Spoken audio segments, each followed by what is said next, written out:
Shalom,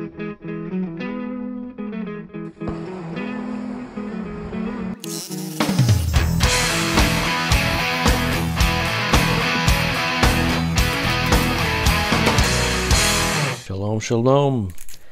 This is the newest Packout rolling tool chest I just picked up today.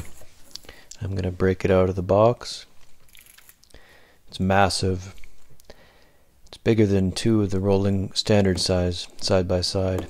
It's got bigger clasps on there, way bigger lid.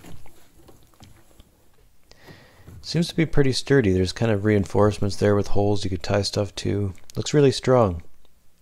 I'm going to try it out. Jump on it a bit. It's sturdy.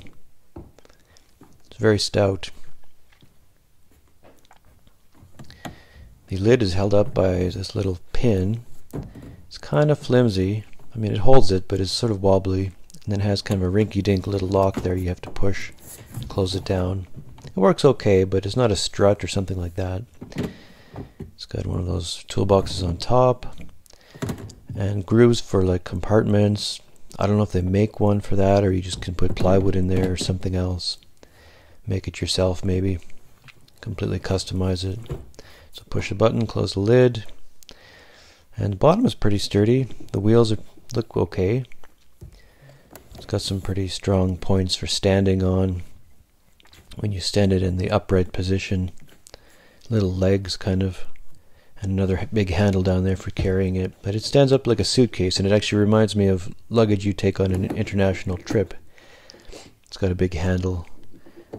Maybe I can take that if I go traveling. I'll take it with me. Take all my tools with me. So I'm using it to keep my waifu. No, just my painting supplies.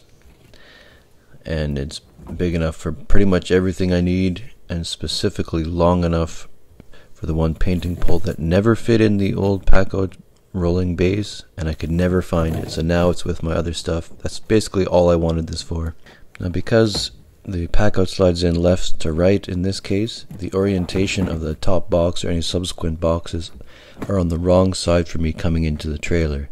That might be a bit unhandy, but I think I can live with that. I'll figure it out as I go, a different orientation and different setup.